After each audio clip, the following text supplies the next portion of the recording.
وحده لا شريك له ونشهد أن سيدنا ومولانا محمدا عبده ورسوله صلى الله تعالى عليه وعلى آله وصحبه وبارك وسلم تسليما كثيرا كثيرا اللهم اجعلنا نبينا محمد صلی اللہ علیہ وسلم بما هو السلام علیکم دوستو، چینل کو لائک کریں، شیئر کریں، سبسکرائب کریں اور گروپوں میں جو شیئر کریں صدقہ جاریہ سمجھ کر۔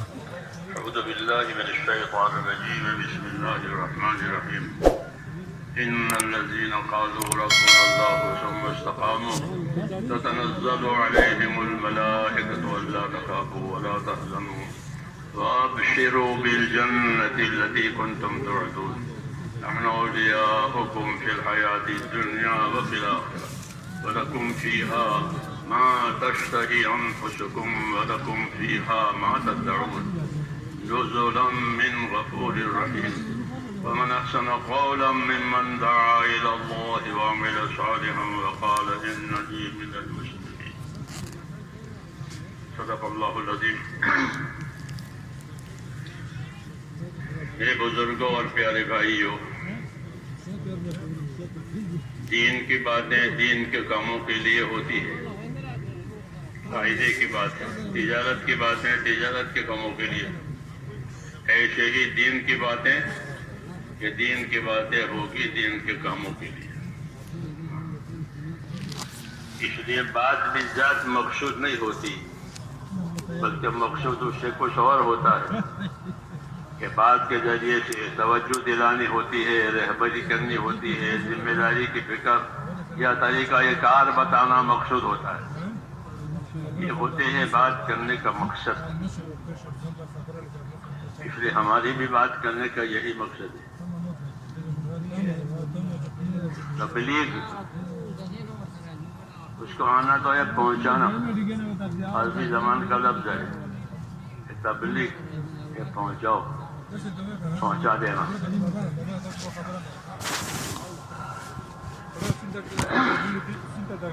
تو اس کا ایک نام بقول مولانا منظور نوانی کے اس کا نام ایک چل پڑا ہے، تبلیغ، نام رکھا نہیں ہے کسی۔ یہ تو ایمان کی تحریک کہ مسلمانوں میں اثر نو ان کے ایمان میں حرکت آوے، جیسے خون میں حرکت آتی ہے تو بدن کام کرتا ہے، تو خون کہیں جم جاوے تو پریشانی ہو جاتی ہے۔ مسلمانوں میں اپنے دین کی حرکت آوے، اپنے ایمان کی حرکت آوے۔ وجہ یہ ہے کہ اللہ نے ہماری زندگیوں کا رخ آخرت کی طرف بنایا، دنیا کی طرف نہیں بنایا، بلکہ زندگیوں کا رخ اللہ نے آخرت کی طرف بنایا کہ روز روز ہر آدمی جائے خدا کو مانتا ہو کہ نہ مانتا ہو، لیکن روز روز اس کی رفتار جو ہے وہ آخرت کی طرف ہے، اپنے ٹھکانے پر جا رہا ہے، پھر وہاں سے واپس نہیں آئے گا۔ یہ ترتیب رکھی اللہ نے دنیا میں پیدا کرنے کے بعد، پھر رفتار آخرت کی طرف ہے۔ اس لیے اس دنیا کو گزرگاہ کہا گیا، کہ یہ گزارے کی جگہ ہے، گزرنے کی جگہ ہے، کام کاج کر لینے کی جگہ ہے۔ مسافر کس جگہ رکتا ہے اپنا کام کی وجہ سے تو اپنا کام کاج کر لیتا ہے، پھر اپنے وطن کی طرف چل دیتا ہے، وہاں نہیں رہتا، وہ اس کی جگہ ہی نہیں ہے، وہاں کیسے رہے گا؟ وہ تو اپنے کام کے لیے آیا تھا، جب کام پورا ہو جائے گا تو چل پڑے گا اپنے اصلی جگہ پر۔ اس لیے اصلی جگہ تو ہر آدمی کی جو موت کے بعد کا عالم ہے وہ اصلی جگہ ہے، اور ان اصلی جگہ کو سنوارنا ہے، کیونکہ وہاں ہمیشہ رہنا ہے، واپس نہیں آنا ہے۔ اس لیے آخرت کو سنوارنا ہے۔ ہم کو رسول صلی اللہ علیہ وسلم نے آخرت سنوارنے کی رہبری کی۔ کیسے رہبری کی ہے؟ ایک تو دعائیں مانگی ہے آپ نے، ان دعاؤں میں رہبری ہے۔ نبی اپنی دعا میں بھی نبی ہوتا ہے، نبی اپنی دعوت میں بھی نبی ہوتا ہے۔ وہ نبی ہے، دعوت دے تو بھی نبی، دعا مانگے تو بھی نبی۔ تو نبی اپنی دعوت میں نبی ہوتا ہے، نبی اپنی دعاؤں میں بھی نبی ہوتا ہے۔ نبی کا کیا ترجمہ ہوتا ہے؟ عربی کا لفظ ہے کہ بڑی خبر دینے والا، نبی نبا کہ بڑی خبریں دینے والا۔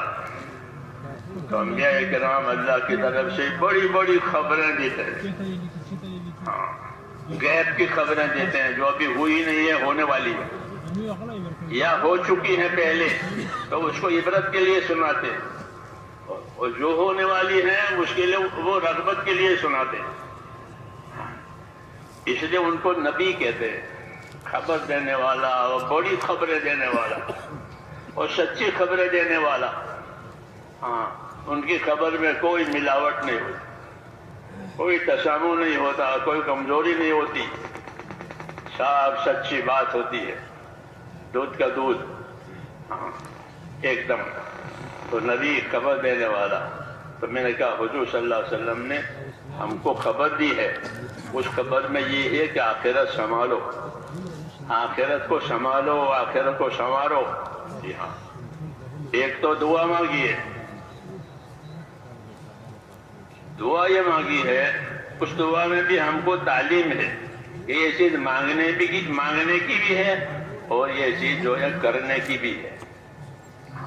خالی مانگنا نہیں ہے بلکہ کرنا بھی ہے، مانگنا بھی ہے۔ تو دعا مانگی، کیا دعا مانگی؟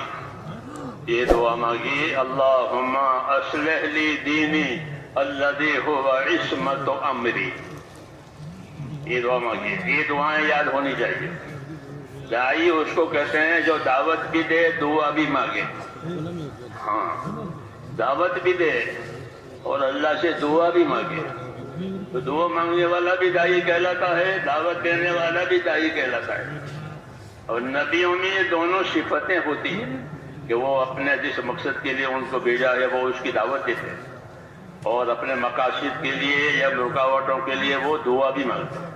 اپنے مقاصد کے لیے بھی دعا مانگتے ہیں، رکاوٹوں کے لیے بھی دعا مانگتے ہیں۔ کیوں کہ بندے ہیں، کمزور ہیں، مقصد ہمارے ہاتھ میں نہیں ہے، مقصد اللہ کے ہاتھ میں ہے۔ رکاوٹ آئی ہے تو رکاوٹ میں مدد کی ضرورت ہے، تو اس لیے دعائیں مانگتے ہیں۔ یہی ہمارا طریقہ ہے، اور یہی طریقے پر اپنے آپ کو چلانا ہے کہ اللہ نے ہم کو ایک دین دیا ہے، وہ دین مقصود ہے۔ ہاں، وہ دین مقصود ہے، یعنی زندگی دین کے لیے ہی ہے اور کسی کے لیے نہیں دی ہے، کہ دین کے لیے زندگی دی ہے۔ اور اس کی دلیل یہ ہے کہ مردہ جب قبر میں اتارا جاتا ہے تو فرشتہ آتا ہے جانچ کے لیے، امتحان کے لیے، تو یہ پوچھتا ہے ماں دینوں کا، ماں دینوں کا، کہ بتا اپنا دین بتا۔ تو معلوم ہوا کہ یہ دنیا کی زندگی سے فارغ ہو کر آیا ہے، کسی کام کے لیے اس کو بھیجا تھا، وہ اب فارغ ہو کر آیا ہے، تو جس کام کے لیے اس کو بھیجا تھا اب فارغ ہو کر آیا ہے، تو اس کو پوچھیں گے کہ آپ کسی نوکر کو کام کے لیے بھیجیں، پھر وہ واپس آئے تو پوچھے بھائی وہ کام ہو گیا؟ وہ کام ہوا نہیں ہوا؟ تو چونکہ دین کے لیے پیدا ہوا ہے اس لیے اس کو دین پوچھیں گے۔ ہم مسلمان مرے تو بھی اس کو دین پوچھے، کافر مرے تو بھی اس کو دین پوچھے، منافق مرے تو بھی اس کو دین پوچھے، تینوں سے دین پوچھیں گے۔ مسلمان کے پاس جن دین تھا وہ دین کا جواب دے گا، ان کے پاس دین نہیں تھا وہ جواب نہیں دے پائیں گے، ان کا مسئلہ بگڑ جائے گا۔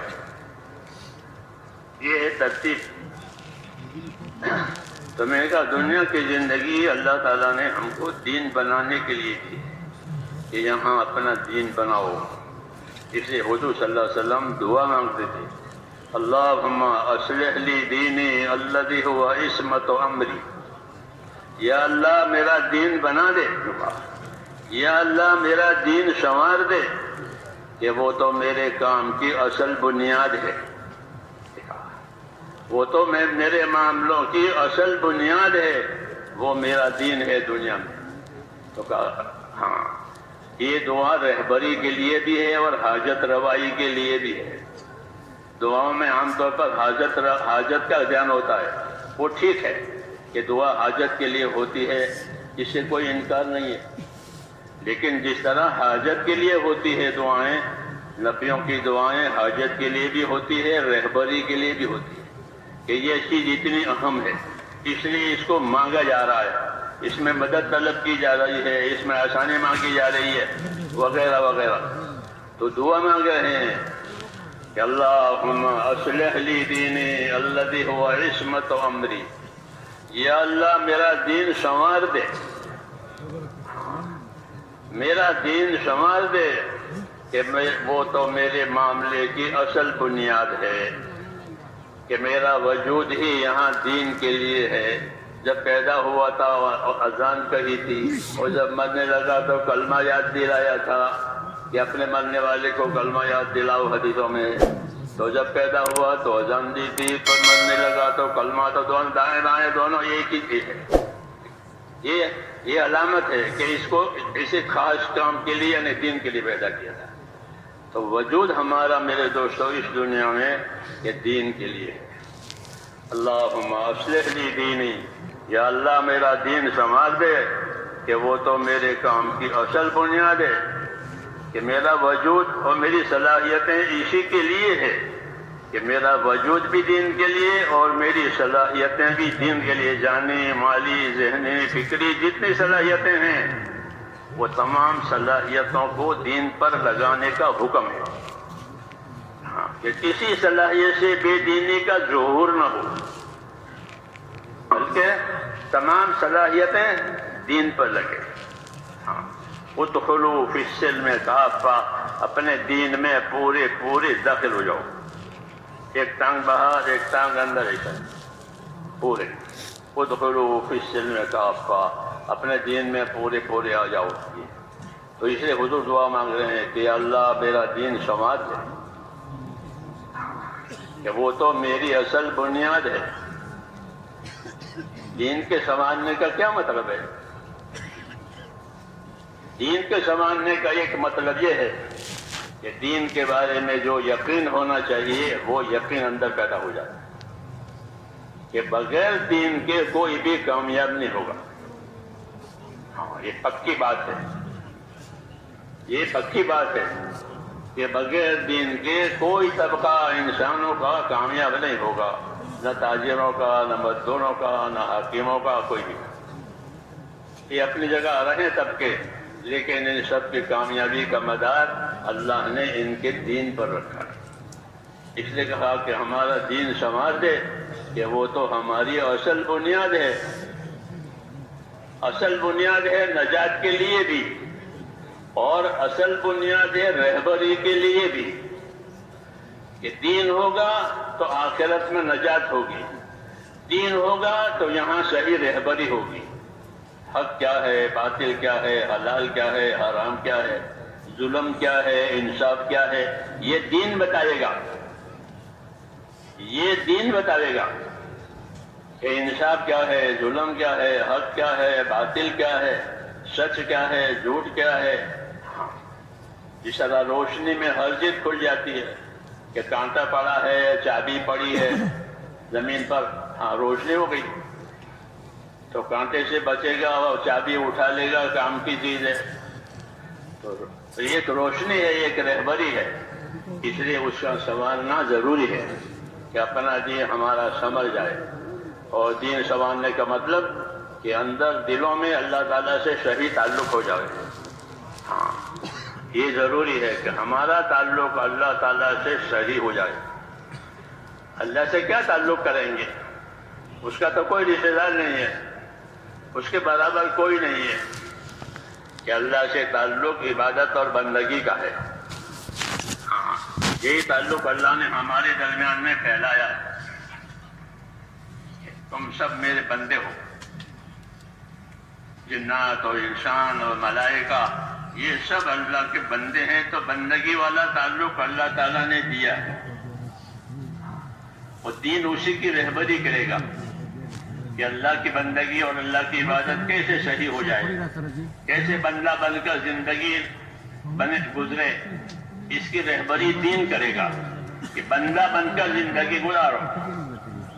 کہ بندہ بن کر زندگی گزارنے کا کیا مطلب ہے؟ کہ بندہ بن کر زندگی گزارنے کا مطلب یہ ہے کہ اللہ کے ساتھ ایمان اور اخلاص سے رہو.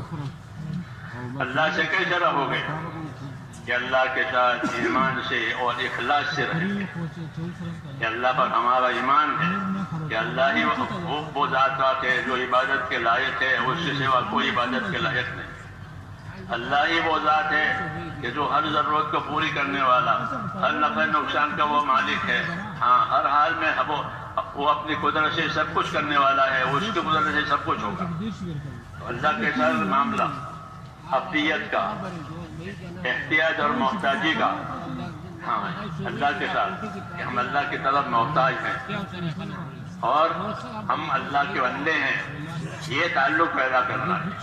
جتنا اللہ کی طرف اپنی احتیاج بڑھے گی اتنی وہاں سے مدد آئے گی. جتنی احتیاج بڑھے گی، اپنی حاجتیں اللہ کو بتائیں گے تو اتنی مدد ہوگی.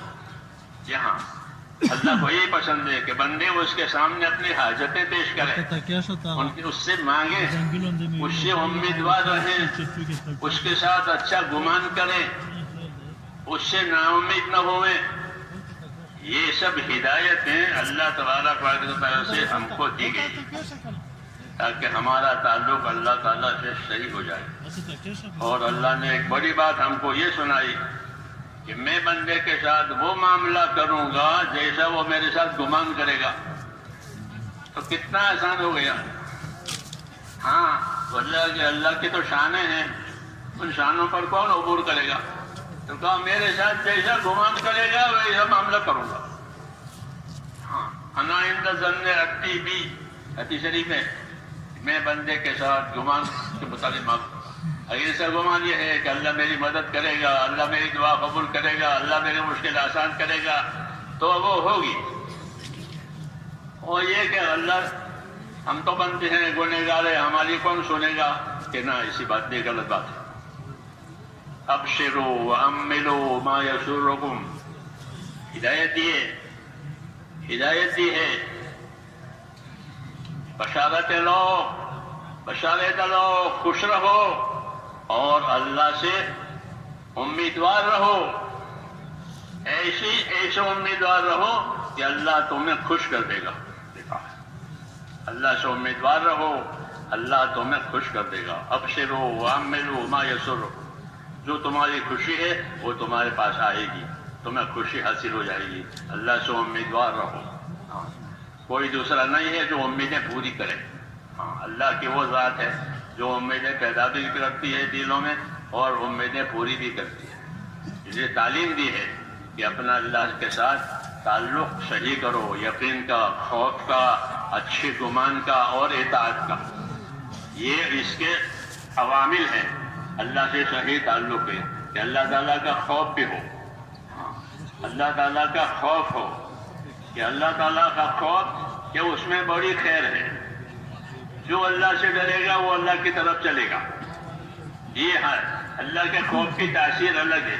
دنیا میں کسی مخلوق سے خوف ہو تو آدمی اس سے بھاگتا ہے، دور رہتا ہے.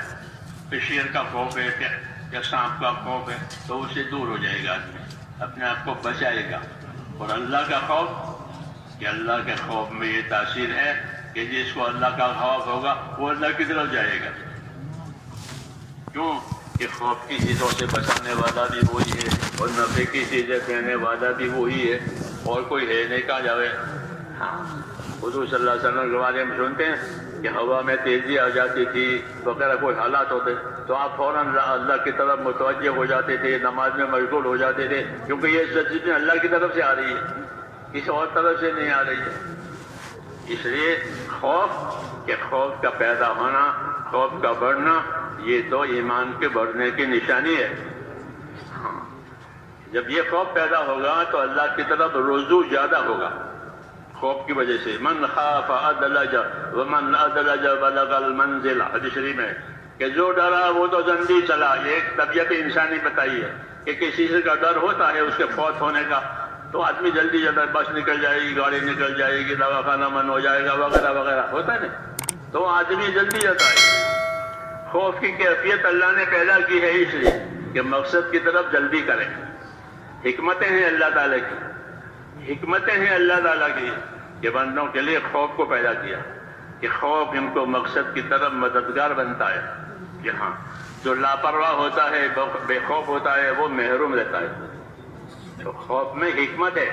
خوف پاگل کرنے کے لیے نہیں ہے کہ ڈرتے ڈرتے پاگل ہو گیا. عقل کھوئی کہ نہ وہ خوف نہیں، بلکہ وہ خوف ہے کہ جو اللہ کے تعلقات کو صحیح کراوے، اللہ کے حقوق کی سمجھ دے. یہ تو اس لیے حضور صلی اللہ علیہ وسلم اللہ تعالیٰ سے خوف مانگتے تھے. وہ تو حضور صلی اللہ علیہ وسلم کے زندگی میں تو تھا ہی خوف، ہم کو سکھانے کے لیے کہ تم بھی اللہ تعالیٰ کا خوف مانگو.